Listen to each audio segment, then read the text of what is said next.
Why did you agree to put your complex personality in the psychiatrist's chair? Because I was asked to do so by the publishers, Macmillan. Simply that. Did you have any particular interest in the whole idea? No. And what about now that you're here? I just do a professional job. Does it puzzle you that people are interested in your personality? Yes, very much so. Why? Oh, well, just wonder why they should be so involved or puzzled about me. What I do on the cricket field, or anything about my cricket, is for public consumption.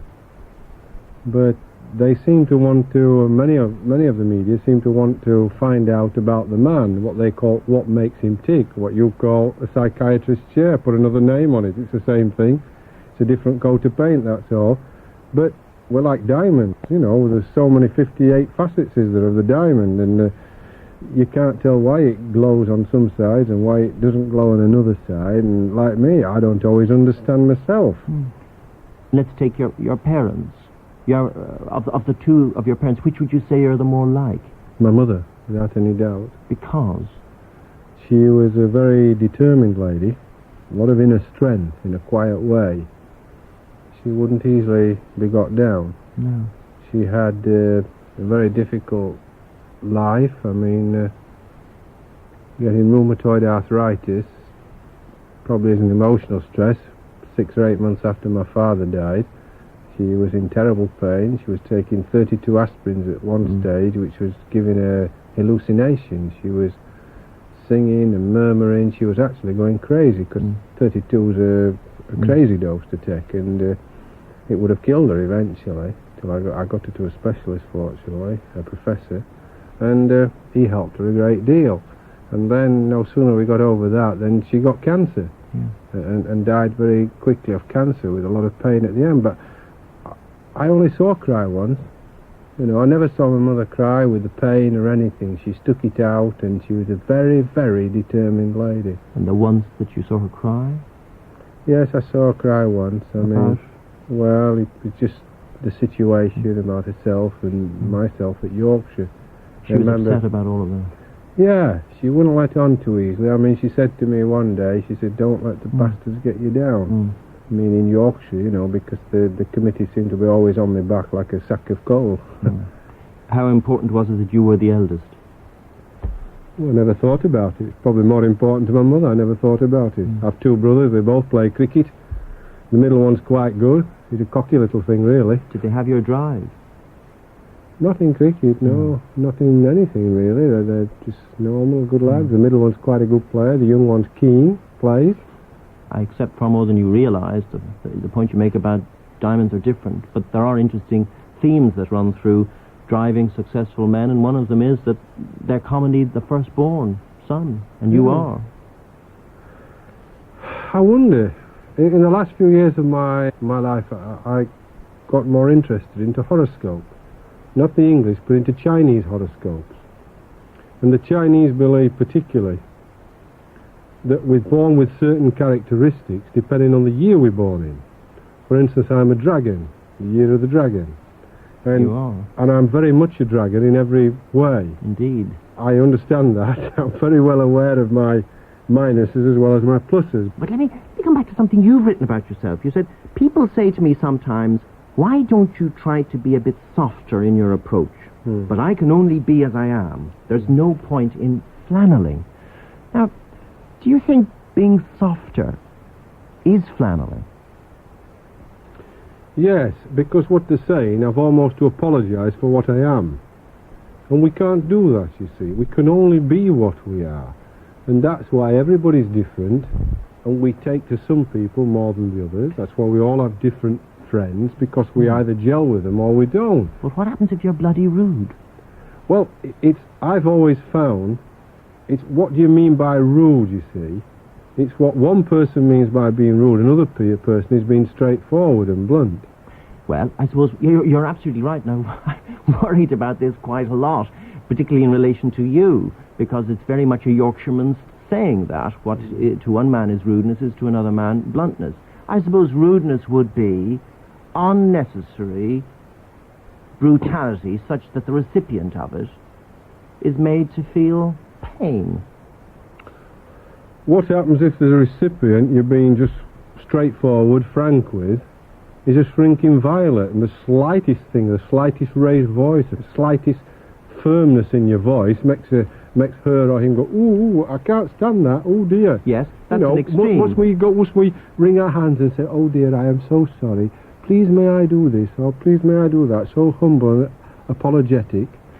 We can't live your life every hour of the day, every minute of the day, being almost apologising for what you are just because one or two people are humble and shrinking violets.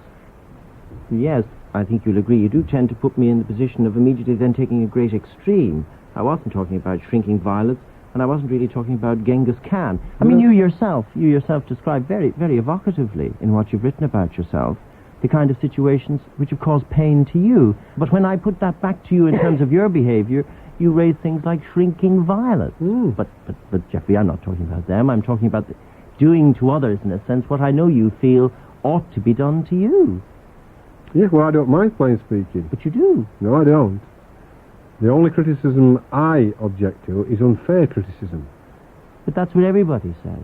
I mean, I'll put this to you. I'd be interested to know whether you think that your character shows up in your cricket, or maybe they're not related to each other. But in a sense, your pursuit of perfection in your cricket is mirrored, in a way, by your pursuit of perfection in people.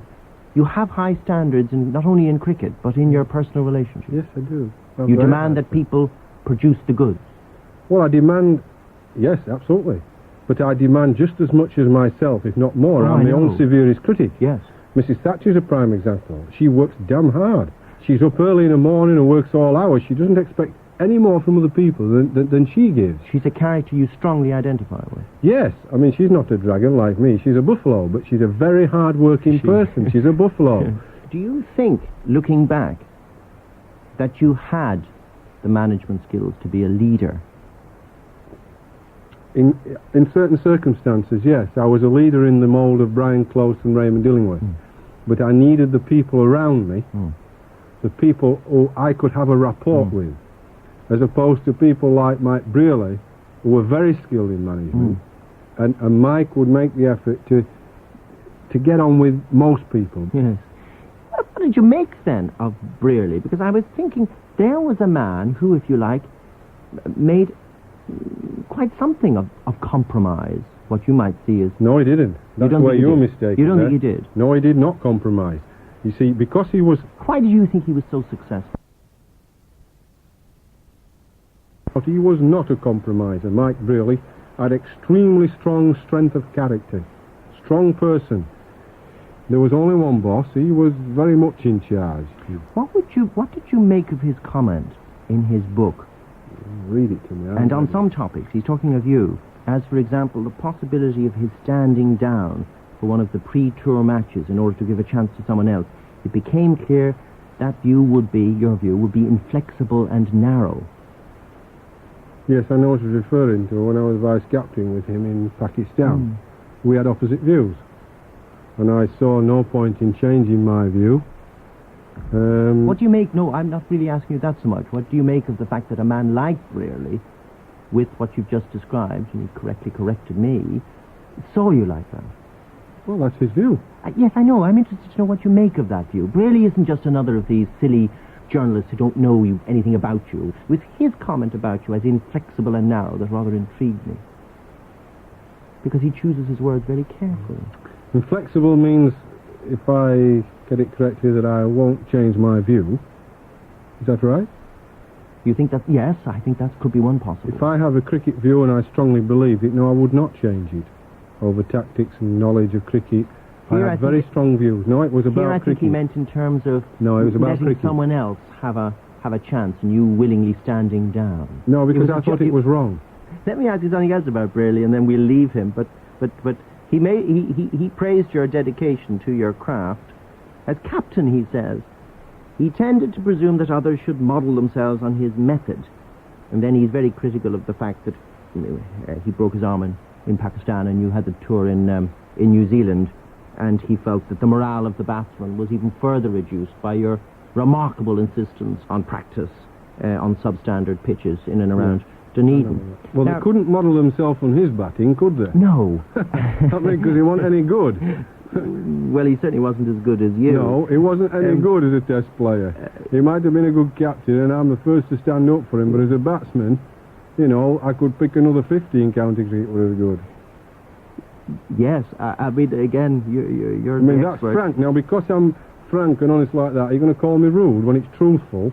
There's almost every cricketer in the country will tell you that there were dozens of people who were better batsmen. So, just by being frank, something you were talking about 5 minutes ago, is that being rude? No, one of the things, though, I noticed would be that... So, I mean, I feel that, you know, he's not the correct person to talk about batting. To go about captaincy, yes, but to talk about batting... No, I think there he was talking about the ability of someone to inspire the troops that he's got, not the troops that might suit him. Yes, Jeffrey, but I'll what give you're you that. talking The about- troops that you've got. What really. he's discussing there is me handling, when he broke his arm, me as vice captain handling his troops. Now the difference in that is why there were difficulties with 5 or 6 of them, because 5 or 6 of the guys that were his troops and he'd had a major influence in selecting, I would not have picked, because I personally did not think they were good enough. Yeah, They were not my style of player, they were not my type of individual. but you'd inherited them. Unfortunately, I'd inherited them. I'd inherited his people, which he could handle, he could deal with. Presumably because you speak your mind, those players knew how Yes. you felt about them. Some of them, yes, some of them wanted the nappies changing, they wanted looking after and namby-pamby. That's not my nature, that's not Close's nature. Really not did that, Illingworth. did Yes, and he was very good at it with them. And I he give him got them full to marks. perform. He got them to perform to the best they could, but it was still, in my opinion, not that good. You'll agree with me that while we're talking about cricket, we're really also talking about life in a sense. It's all about character yeah. and people. Well, let's stay with this for a second. When you say, when you were a member of the team, when you were you did your job, you went about it. But in fact, it is very much a team game. I mean, you field together. There's a whole business of No, running. it's 11 individuals Is as it? a team. Say more about that. Because life, in a sense, you could describe as lots of individuals working as a team. It is. It's individuals. Yes, but how do they work as a team?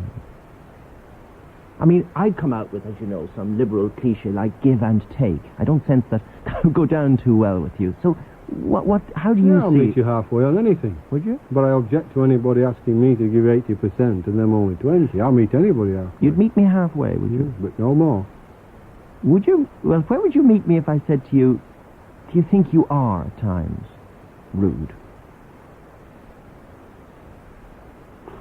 Like asking me, crikey, 47 years of my life, was there any times I rude? There might have been times when there might well have been. You asked me specifically. I can't remember any particular. I don't deliberately try to be, but I certainly am fairly straightforward. I heard people calling Mrs. Thatcher names for not giving way in the European Common Market. She would say she was just doing her job. You know, Geoffrey, it's one of my regrets that as yet, at any rate, I've never interviewed Margaret Thatcher, but I have Oh, you. she'll give you some stick. Make no mistake about it. You'll not She beat will. her. No, You'll not beat her. but I'm not trying to beat you.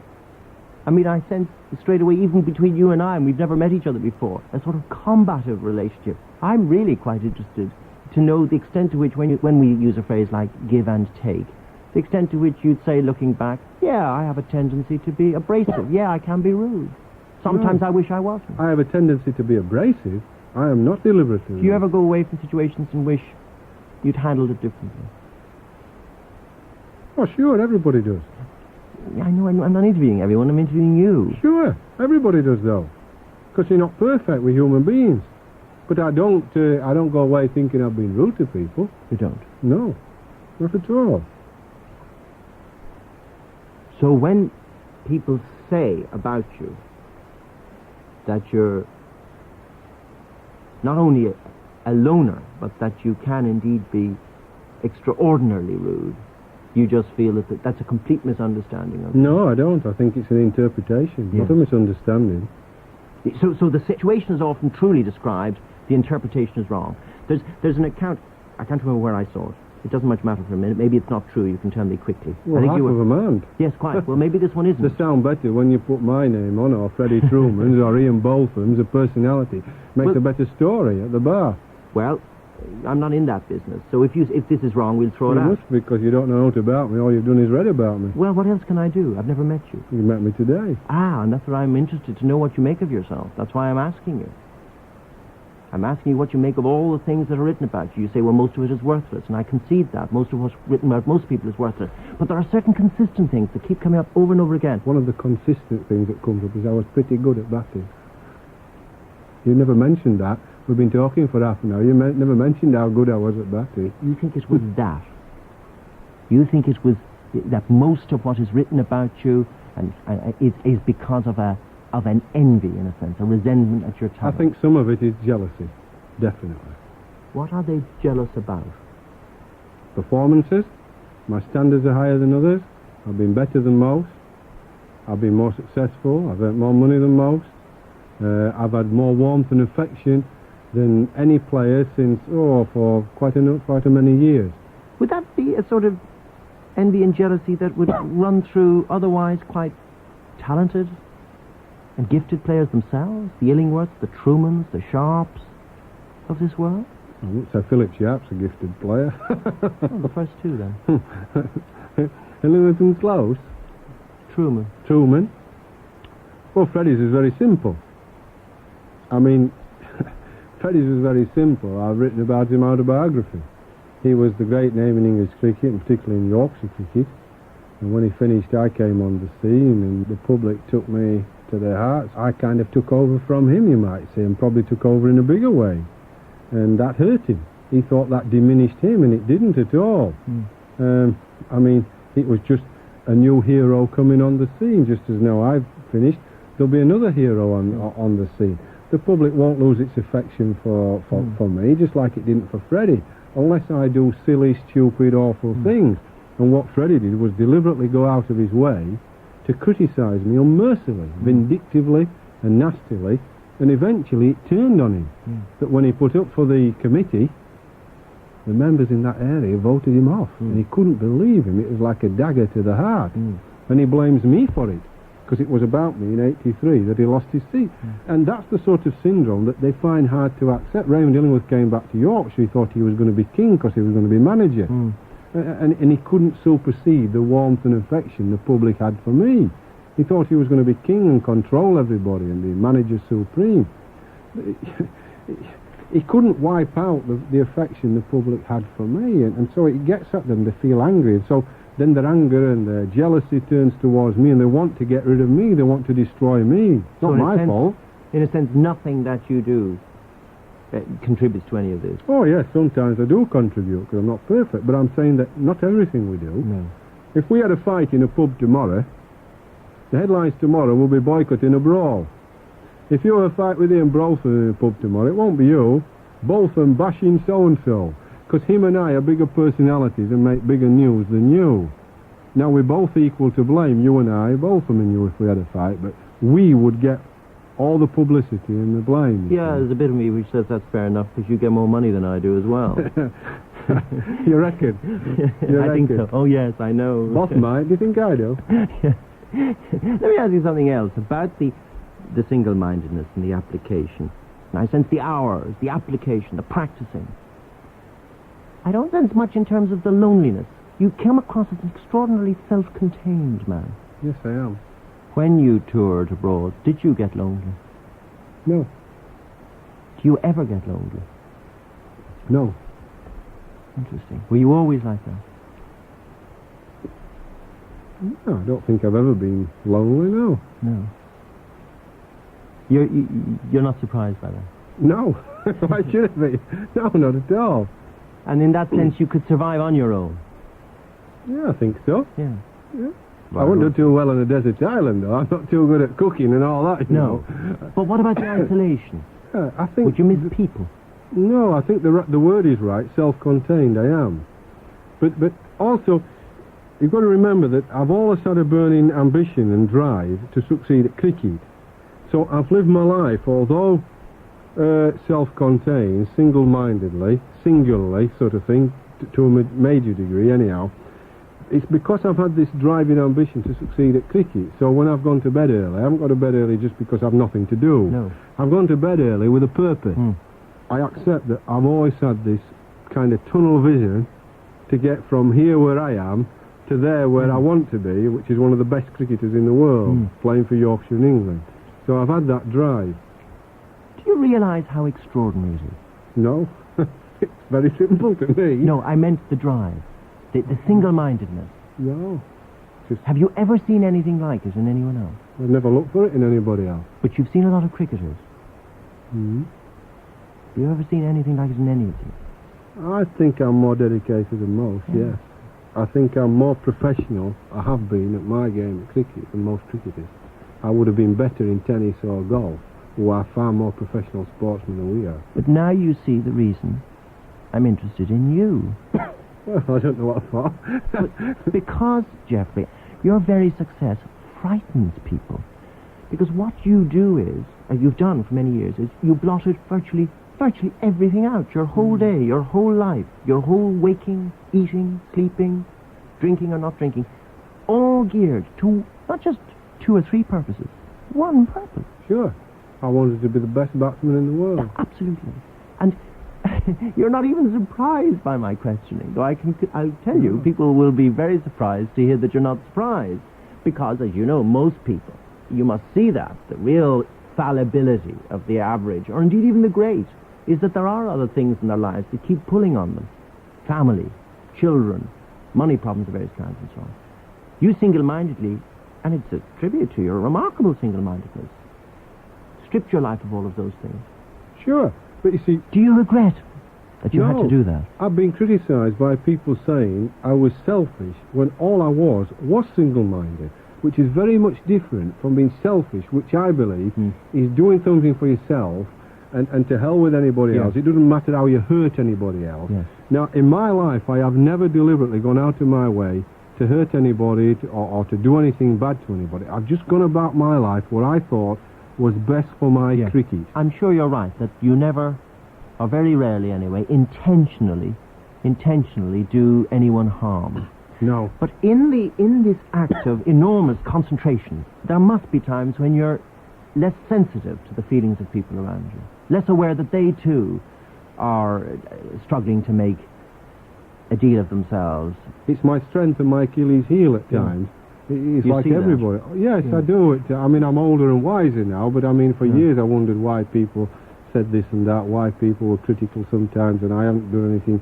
Well, I didn't think I'd done anything wrong. I never went up and punched anybody on the nose. I never went and chopped somebody's bat up. I never deliberately ran them out. I never deliberately hurt them. I mean, would you feel that most of the people you've come into contact don't like you? No, I don't. No, I don't think that at all. If it was that, why would me book me #1 bestseller? Have you had as much trouble with women as I think you'll agree, you've had with men? No. I don't smoke, I don't drink, and I sleep with my cricket bat, so I keep out of the way of them. Yeah. What I wondered, though, was that one of the things you have sacrificed to some extent is a family life. Well, it depends what you term as sacrifice. You and some of my critics may term it as sacrifice. If it is, so be it. All I know is what I wanted to do, which was play cricket first. Yes. I've done that. I've done it to the best of my ability, in the straitjacket of the cricket authorities and the difficulties that have come from jealousy, but I've done the best I can. I'll stick with the word for a minute, because you're a powerful arguer. I'll stick with the word sacrifice. I'll explain what I meant by it. I mean that virtually everybody I've met who is anyway as single-minded as you has to make choices about the things that they would have to set aside. Are you saying that for most instances, maybe in all instances, it wasn't sacrifice for you because you never wanted them? No, it wasn't a sacrifice. You didn't want them, so that they didn't conflict with a career. Well, I never thought about them much. I thought about cricket. All right, I mean, late adolescence. Did you think about girls? No. Who were they? What are they? You know the distractions for talent. Of course there are distractions. What happened to them for you? I mean, did your mother, as well as warning you about the buggers getting you down, did she say to you, Geoffrey, stay away from the women? Stay away from the girls, she said. They'll get you in the woods, they'll get you into trouble. Always follow your mum's advice, you know. You must always do that. Always follow your mum's advice. Mums will always give you sound advice. They do, don't they? Think to your cricket, Geoffrey. But in fact, sacrifices, no sacrifices. I'm still intrigued. Single-mindedness usually means things have to be set aside. I'm merely asking you a Well, I simple think question. things were Did you set set them aside, with yes. some pain, or did you set them aside quite easily? Quite easy. I just set them aside and I got on with what I wanted to do. Yeah. Just play cricket. How early on, do you think, looking back, did this idea about cricket, which became a life, as you've described it, it becomes a sort of life passion, how soon did it take root? Well, I think fairly early on. But I think for a long time, you see, you don't know if you're good enough. That's the difference. It's only when you actually get there, then you still have the same drive, but you think you're good enough then. And then sometimes you know you're good enough as a period. And when did the doubts completely go? Or maybe they didn't. Did the doubts come back? I don't think I ever knew I was a really, really fine player until I was, in the 70s. Really? I was old as that, 37.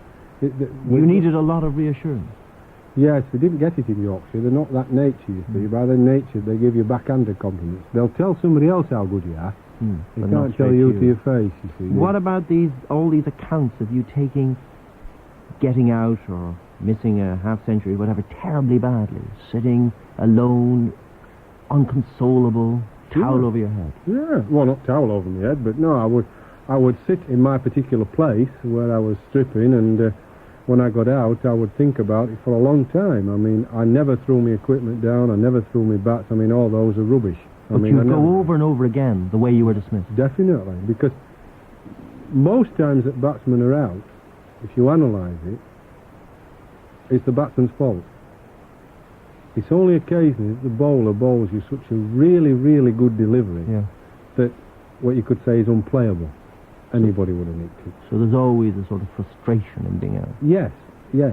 And I'm trying to attain that perfection, that par excellence, where I don't make many mistakes. I don't get out. So I was trying to think. I mean, I used to drive Raymond Illingworth and Eddie Truman and Brian Close potty at times by asking them questions. How can I play better off my legs? And how can I do this? And if I did this, can you show me this? And they'd tell me things, and I'd listen, and I'd work it out. And I mean, once I remembered Raymond Illingworth saying to me, "Look, go sit down and bat. That's done nothing wrong." I said, "But I got out." He said, "Well, we all get out." I said, "Well, I don't want to get out, I want to bat." He used to say, "Oh, go sit down," because I just drive him mad through exasperation more than anything. Did you ever, during those feelings of exasperation, injustice, feel, this is ridiculous? How have I come to a situation where the end of my world seems to appear every time I make an error out there? Oh, no, because it meant so much to me, you see. But it did feel like the end of the world, did it? Sure it did. It meant so much to me. I wanted desperately to succeed. Have you ever felt that kind of feeling in any other situation? No. Bereavement, or some financial setback, or, I don't know, being jilted, or anything? Not as much as that, no. Never. That's it. They are the highs and the lows. Yeah, I've had other highs and lows about things, but they were certainly... As good as this? Not as often. Not as often. The others were much rarer. Like what? Can you give me just one example of an equivalent? It was a big low when my mother died of cancer, and we had to bury her, and she died on the Wednesday. Yorkshire sacked me on the Friday. We hadn't even buried her till the Monday. I mean, it was a dreadful time, was that, a really low period. Had she been someone you'd confide in when you got low, as you must have got? No, I never really confided a lot. Talked sometimes a bit, but no.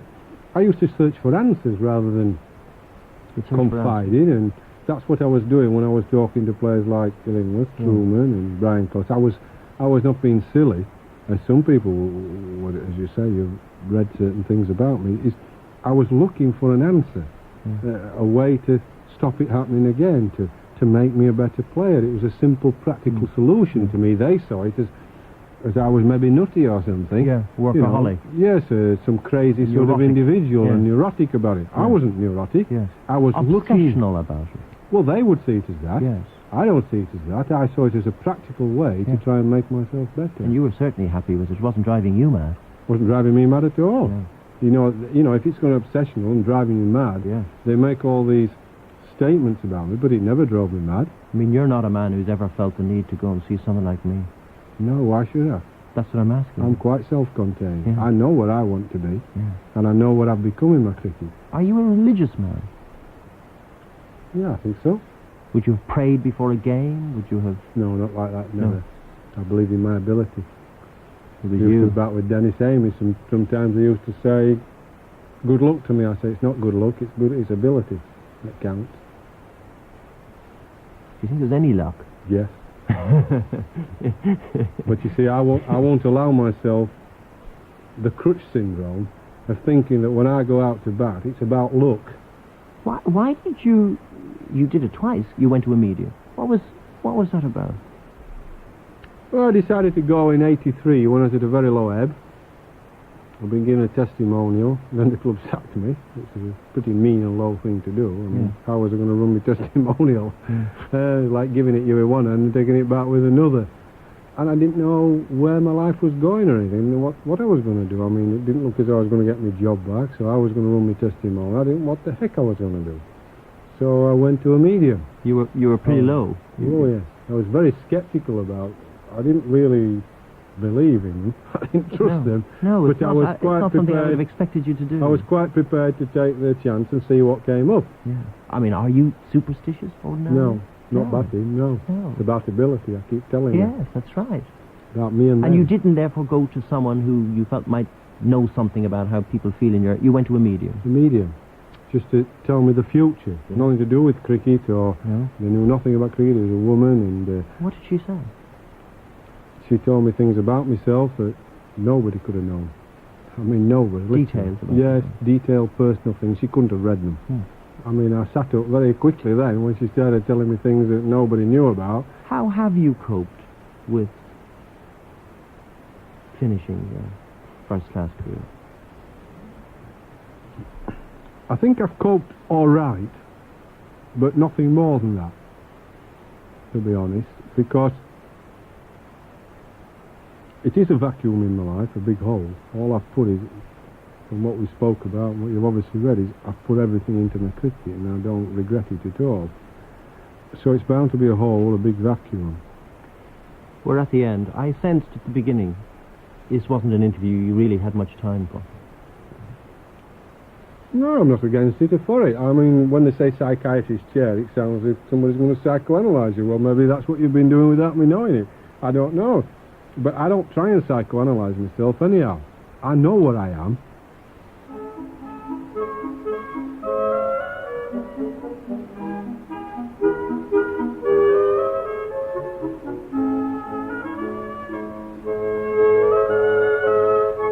That was Geoff Boycott talking to Dr. Anthony Clare in the Psychiatrist's chair, produced by Michael Ember.